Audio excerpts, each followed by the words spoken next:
I'm Riselle, the traveling island girl. If you're new here, thank you so much for clicking on this video. If you're not and you've seen my content before, thank you so much and welcome back. I'm so glad that you're here. Well, if you're wondering what is that big moving box doing behind me, well, yeah, I'm moving. No. I'm not leaving St. Martin forever. That is not the plan. I'm just merely moving for 2 months. Let's be honest, it's a very stressful event whenever you need to move. And I am leaving the island that I know for 2 months to live in a country that I've only visited previously. So this is a complete new experience. Why I'm doing this is just because I need a little break from the Caribbean. I need a little break from St. Martin. And I think, you know, when you're missing something, the heart grows fonder, right? So that is what I'm counting on. And I'm hoping that I can come back with a renewed found love for the island that I call home. In the meantime, yeah, we need to start packing because I'm subletting the apartment and I have not yet found anybody to rent it, which is stressing me out. But for now, let's just concentrate on what we can handle. And yeah, this move is definitely going to get me outside of my comfort zone, but this is one of the things that I promised myself for this year, that I am going to be doing more things that scare me. And this is definitely scary. To calm my rising anxiety, I did my usual morning meditations and journaling, but I also took long walks on the beach. These beach strolls helped me to focus on the present instead of worrying about the future, but they also helped me to reconnect with the island. The feelings I was having were not the usual itchy feet every islander feels whenever it is time to leave the island for a few days on vacation. This was deeper than that. I felt a deep need to leave the Caribbean behind. I felt like my time here was done. But rather than moving permanently, I wanted to make sure that what I was feeling was legit and not just a trending thought. So I decided on a 2-month move to Portland, Oregon. Yes, I know, as far away from the Caribbean as I could get. But before I could get there, there was still a lot that needed to be done. Packing, last-minute errands to get the apartment ready, deciding on what I was taking with me, what I wasn't. And of course, being the foodie that I am, I had to eat at my favorite restaurant, since it would be a while before I could eat here again. This is fucking amazing.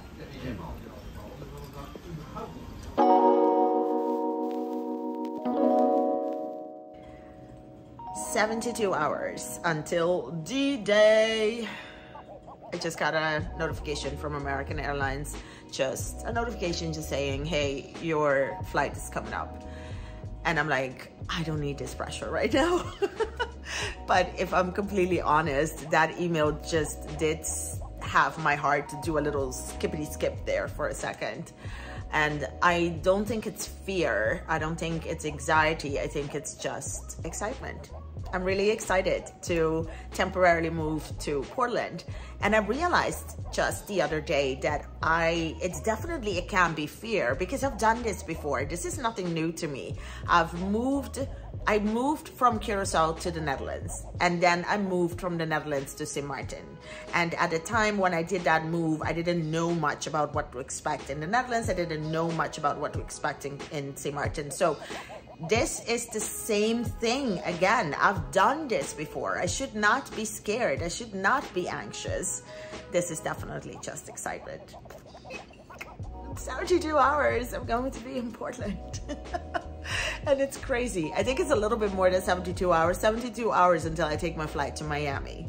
And then from Miami, the next day, I need to take a flight to Portland. So yeah, excitement's in the air. As excited as I was, I must admit there was also a lot of doubt. Can I actually do this? Can I stay away from the island that long without getting homesick? What if I can't make it work? What if life there is just too hard? But that's the thing about worrying. Worrying is pointless. It's stressing your body over things that have not happened yet and that usually have a high probability of not happening at all. And the whole point of this temporary move, this exercise, if you want to call it that, was to get comfortable with the discomforts. It was my way of doing the scary things so that I could make it easier to take the necessary scary steps to creating the life that I want for myself. In other words, I want to get comfort in navigating the discomfort. Because when you can do this, you create expansion. And that's what I was going for.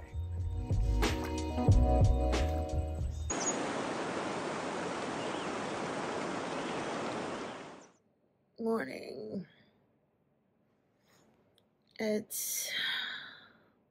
We're officially at 48 hours before I take my first flight to Portland. Crazy. 48 hours and the cat's tail is in the camera. This is how I wake up in the morning, and I'm gonna miss this guy so much. Say hi. Yes, he's gonna be tough to leave, for sure.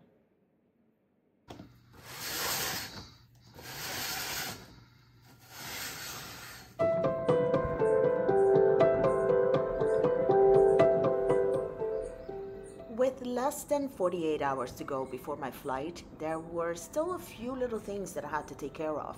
So I woke up extra early to see the sunrise.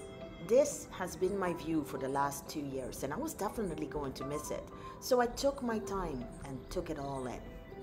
I left all the important things for last, and one of those important things was definitely to say goodbye to my loyal feline companion, Rufus. It wasn't really goodbye though, it was more of a see you later, but it's like he knew that this trip I was taking was not like any of the other trips in the past. Rufus, I'm gonna miss you. Are you gonna miss me? I love you too, baby. I love you.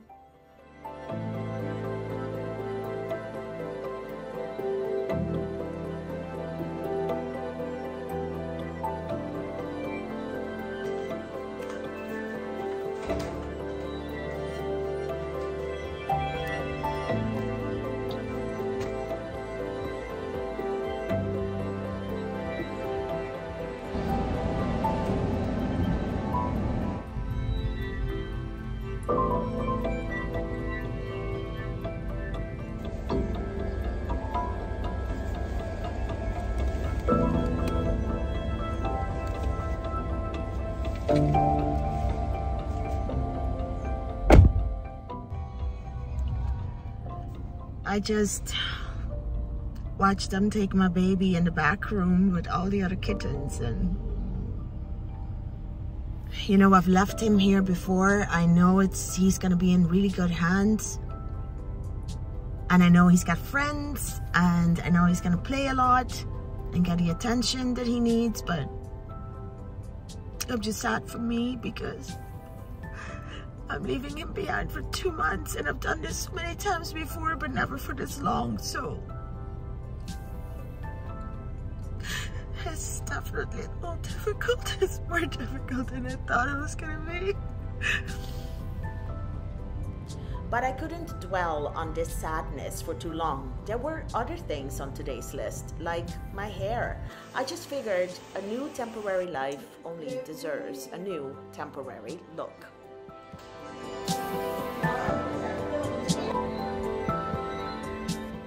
And why not squeeze in one last meal at another one of my all-time favorite restaurants on the island before I leave?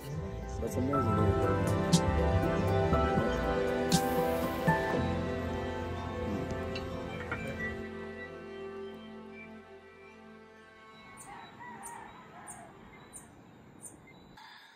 Good morning.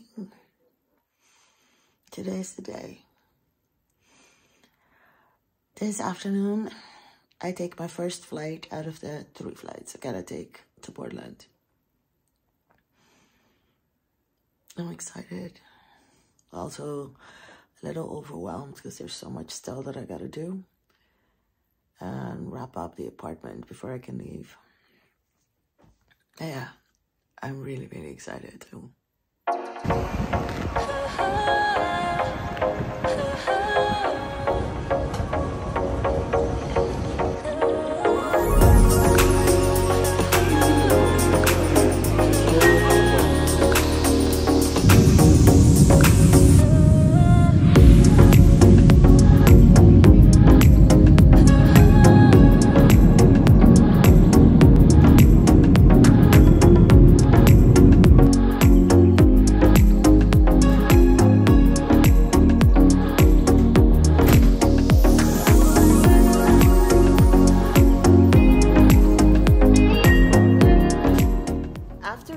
first leg of the trip, I was exhausted.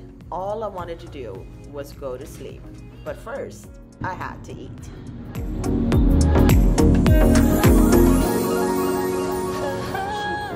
Today was a long day. Tomorrow was going to be even longer. So, time to call it a night.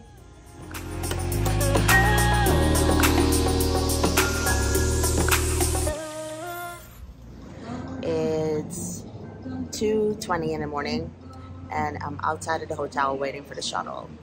And then it's back to Miami Airport and now the adventure really begins.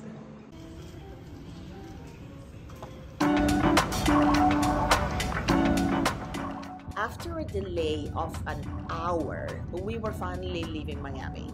Now, destination Dallas, where I would actually have to rush to catch the flight to Portland. Make sure your seat is upright. All larger electronic devices are put away. Enter tray table. It was beautiful though, once I was in the air again, to see the landscape change beneath me. And then I saw them, Mount Hood and Mount Rainier. We were really close now.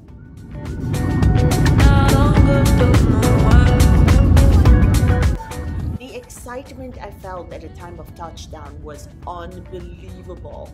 I made it. I was in Portland, my home for the next 2 months.